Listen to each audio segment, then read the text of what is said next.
And starting. I think we're live. Not sure. All right. What's up, guys? Aaron from Metro East Libertarians. Came to you today.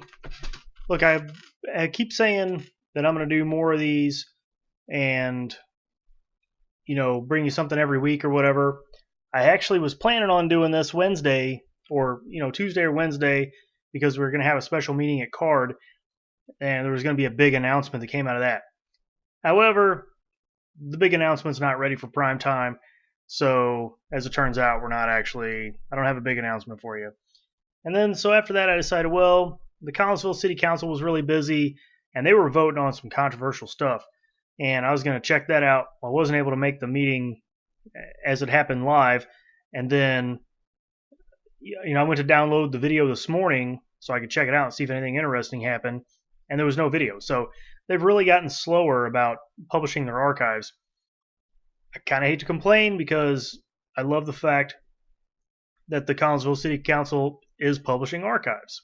So that's good. If your city's not doing that, unfortunately, it does cost a ton of money. But if they can do it, man, it really helps. It really helps people like us who want to spread the message about things going down. And it also, it just helps the public if they ever want to see that and they can't make it to the meetings, which is quite common. Okay, so before I get into the government is necessary fallacies, I want to cover one thing. So last couple weeks, what I've been doing is basically going around and trying to learn a few things. There's some things I need to work on in my professional life. And so I've been kind of concentrating on that. And because of that, I've kind of taken a step back from social media, which has been actually really good, especially with all the libertarian infighting and stuff that's been going on. Not firing up Facebook and looking at it has been a real boon to my attitude and everything like that. So that's been good. But the other thing is, what I notice when I look on Facebook nowadays is that almost everybody is commenting on the same things. And of course, right now, that same thing, if you will, is the NFL player protest thing that's going on. Like the only reason I'm commenting on it, and I'm not trying to say that I'm above the fray or any of those types of things, or I don't have any comment, I'm above that. What I am saying is, how interesting is it that every single person on your Facebook feed, now if your Facebook feed isn't like this, then well, good for you. But mine is definitely like this. Every single person is commenting their opinion. They support the protesters. They don't support the protesters. They think veterans are offended. They want protesters to protest something different. You got ESPN is talking about it. You got other political commentaries talking about it. This is dominating the news cycle, and it's dominating Facebook. To me, it's really illustrative of how easy it is to get people thinking about something. And when this used to happen 5 years ago, I used to say that something big might be going down, right? That they're trying to distract us from. And if you look at the news cycle, that does seem to be the case. It's like something will start happening, and then all of a sudden, everybody's talking about something else. It's like they shift their focus real fast. Kim Jong-un launched missiles over Japan 3 weeks ago. Nobody's even talking about North Korea right now. Not in the news, not on Facebook, not that I'm seeing. Everybody's talking about the NFL. And to me, it's kind of like, I'd like to think if this was like going on in the NHL, right? For me, I'd have maybe a different perspective on it, but I don't watch NFL. And what little I do watch, I don't care what the players are doing. But for instance, I don't watch NHL at all. It's just, hockey fans hate it. I don't care. If you're hating on me because I don't watch hockey, it's just I never got into it as a kid. But if a bunch of hockey fans were doing something, I wouldn't feel the need to comment on it. I don't even watch hockey. You know what I mean? They're like, oh, they did this thing. Okay, cool. Whatever. I haven't watched 1 minute of hockey, so not even interested. Anyway, I just think that, and I'm not going to comment on what I think because I really don't have an opinion, to be honest. But the thing is, isn't it weird how everybody on Facebook is just dominating the cycle of what's being discussed. It's really interesting. Okay, now moving on. So what I really wanted to talk about here is I've been seeing a lot of stuff on Facebook besides the libertarian infighting, which, gosh, the last thing that I saw was somebody actually brought up the James Weeks thing from the convention last year and said, oh, just in case anybody forgot, 15 months ago, this dude stripped down. This is why the Libertarian Party is a joke. I love these conversations about all these reasons the Libertarian Party is a joke. And especially when it's like one dude decided to do something really stupid and nobody knew he was going to do it, I guess. And then when he took the stage, presumably to give his speech for running for national chair, he decided to make a mockery out of the convention. I don't really see how that guy makes me and the people that I work with here in Illinois a joke. But okay, let's just say he does. A joke would be if a bunch of people from the LP leadership got together one day and said, it'd be really good is if we had a strip tease featuring the Stay Puft Marshmallow Man. Okay, that would make the party a joke. At that point, you have to look at the organization and go, whatever they're doing here, I don't want any part of. But like one dude from wherever, I don't even know where the dude's from. I don't even care. So anyway, all that kind of stuff. So besides the infighting, there's a lot of stuff going on, especially right now with the hurricanes, with people on social media making the argument that government is necessary to do X. And what I really found interesting, I really wanted to point out, almost kind of ripping off Dave Smith, some of the stuff he's been talking about recently about what the government is and what they've been doing.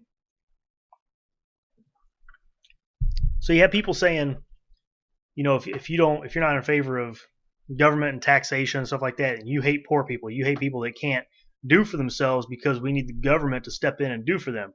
As libertarians, we would say, well, that the opposite is true, and in fact, most likely charity is doing more for these people than the government, despite the fact the government maintains a monopoly on force and is forcing people to pay for their programs. But then at the same time, okay, so despite the fact that that's true, where was I going with this? Okay, so they're going to get better help from charities and voluntary donations and stuff. Okay, and then the people say, well, no, that's not going to work. All right, well, just as an example, I have here this story. I didn't really look into it. I don't think the numbers are in as far as who's done what, but this is in the Washington Times. I don't know if the Washington Times leans one way or the other. I honestly couldn't tell you. But this is an opinion piece in the Washington Times. Christians beat FEMA and in so doing tame big government. Okay, so what I'd really probably revise that headline to say is that voluntary donations have dwarfed FEMA's response and in so maybe exposed big government, because I don't think anybody has tamed big government. That's clearly not the case. But if you are paying any kind of attention, what you'll see in your community, if you go to church or if you drive past a church or if you know somebody who goes to church, what you will see is churches with tractor trailers out in their parking lots. And what they're doing is loading these tractor trailers full of supplies and sending them out into these affected areas in the south and southeast. Okay, that's not uncommon. And in other cases, if a church isn't doing that, they're probably sending money. They're probably taking up special donations or whatever and sending money. There are private individuals that are going down there. One of the guys in the local area here, I don't actually think I know him personally, but I know him through Facebook. He's involved in this 3%er thing, and 3%ers are going out in these areas. There's civilians with certifications that can go and help in these areas. Now, this isn't FEMA paying people, and this isn't the federal government stepping in and organizing the effort. This is people stepping up on their own to do this. Okay, now the part of the argument that I want to bring up is not whether or not voluntary action is better than compulsory action. That's not even that's not even where I'm going to go with this. What I have to say about it is, if the people on social media and stuff that make these claims about the necessity of government to step in these types of situations in particular, if they're correct, then why do we even have charities? Why are people giving to these charities and organizing and volunteering and doing all this thing? The government of the United States of America, just the federal government, spends something like $3.3 trillion a year. It is the largest, most powerful government in the history of mankind. And then, even given that, once Florida gets messed up, they can't handle it themselves. They need the people have to go do it as well. So I guess what I'm getting at is, what are we getting for $3.3 trillion a year besides a bunch of debt, a bunch of war, and a bunch of things that I don't know. I'm not going to name them all, but if government's so good, then why does private charity even exist to begin with?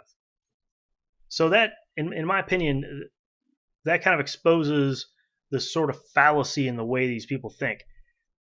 And furthermore, it's almost like government is an argument against itself once you look at it in that context. So you're saying, okay, we got this huge, most powerful government ever. It's spending, it's mortgaging our children, our children's children into the future, mortgaging their wealth, future tax receipts and everything being spent today. And then it's not taking care of these type of basic necessities, and people still have to volunteer and spend their time and their wealth to take care of them, which is good that people do that. But then they're making up for the shortfall of this government that we all have to pay for, whether we like it or not. So then let's think, well, what if the government didn't confiscate 40 to 60% of our wealth? Then what would we do? So at that point, if the government was doing something that we didn't agree with, right, and then we had the option to quit funding it, then we would never put our money toward things we don't agree with. And then all this stuff, people say, well, there's bloat and there's waste and all this kind of stuff. Well, if that stuff existed later, then it was because somebody was corrupt, or you shouldn't have given to a certain cause, or somebody frauded you or whatever. So that would be anyway. Then the money left in the economy to be used for charity or to be used for whatever else, a lot of people don't think about that, and they think, well, roads, we got to pay for roads. Okay, well, if you had 60% more income, maybe you could pay for roads. Maybe it wouldn't be like out of your imagination to figure out how some of these things would get built. That you obviously want, if you're making an argument for it, yeah, you want fire protection, right? So, you get a 60% bump in pay, you can probably figure out a way to pay for some fire protection. I mean, this isn't rocket science. Now, just as an example of the way government does, if you look at Illinois especially, a lot of the money that we're spending isn't really going to provide the services or whatever. It's going to pensions, right? Since I've been on the board at CARD, what I've seen is that there's this thing called IRMF. Yeah, Illinois. No, it's IMRF. It's Illinois Municipal Retirement Fund is what I believe it stands for. And a person in IMRF can retire after 8 years. They're fully vested after 8 years of being in the job. And then they go on, and you got to be like 55 or something in order to start collecting a pension. But you can pay into this for 8 years, and it depends on, if you're even required to contribute to it, depending on your employer. But your employer does contribute to it, of course. So if you're working for the Park District is paying into your pension fund. Now, and then you can retire after 8 years. Now, that's not a service that the people are getting. That's pension money, right? That doesn't happen for me. I don't get, I have the opportunity to invest in a 401k, but I don't get any matching. And I remember in the early 2000s when 401ks were becoming big, everybody had matching. matching 401ks are great. What I'm seeing nowadays, a lot of people don't get a match, right? So you're running your own retirement. Well, how come everybody out in the market's running their own retirement? So I have to pay for my retirement, but I also have to pay for the retirement of all the people that work for the city. Well, actually, I don't pay taxes to the city, but I have to pay retirement for all the people who work for the county and the park district and the Illinois legislature. Why do you get a pension for being a legislator? That's ridiculous. But why are we paying for people's retirement when we don't even get it ourselves? Okay, I guess the argument can be made that these people don't make that much money. But now, here's the thing. Well, I can't really talk about it. Next time, when I have my announcement, I'll talk about that. I'm sorry. Okay. But anyway, that to me, that's the bottom line, is that if you look at it and you go, we have the biggest, most powerful government in the history of mankind.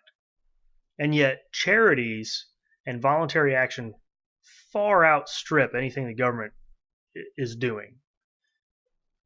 To me, that wins the debate right there. I know these people aren't debating on logic, but at the same time, it's like, well, if you really want stuff done, look at how stuff gets done. Look back at Hurricane Katrina. When FEMA was going in, this was a disaster, right? And FEMA was going in, getting rid of all the volunteers. Well, what the Cajun Navy did in Baton Rouge in 2012. Now, a lot of people are like, oh, Baton Rouge flooded. Of course it flooded. No, Baton Rouge is not in a flood area. Besides the fact that it's in Louisiana, everybody thinks Louisiana is just one big flood area. Baton Rouge is not. But Baton Rouge is up on a bluff. So I don't know all the circumstances, but that was Cajun Navy did that big thing down there. Well, in 2005, during Hurricane Katrina, or after Hurricane Katrina, we had all that flooding, the FEMA was going around shutting everybody down. And then the only people you had out there were looters and people who were stuck in their homes with no supplies. So the government intentionally thwarted voluntary effort and then couldn't do the job to get those people out of there. Okay? That's what you're paying for. That's what you get when you pay the federal government. So, I don't know what to tell you. If the emotional argument there, somehow we got to figure out how to frame it, like show the way these things actually go down and how it's people doing it out of the goodness of their hearts, and all this money that we're paying to the federal government is largely wasted. Okay, so let's check the chat, see if anybody's got any questions or comments. I'm not seeing anything in the chat. How long have I been rambling? On about 15 minutes now. So I did have good streaming this time, so that's good. I was testing my equipment because we're going to do this fundraiser concert for Claire Ball's campaign up in, I don't know, I call it Chicago, where we're going to be live on Facebook October 14th. Check that out. I'll put some links in the description of this video. Again, man, if you like this video, go ahead and share it on social media. Give it, do me a favor. It helps me out. I'll bring you more content. I was kind of shooting from the hip today. Got a little lost in what I was saying, but I think I made my point about the fallacy of government being necessary to do all these things for us. And hey, if you disagree, comment below. Shoot me angry messages, whatever. Anyway, thanks for watching.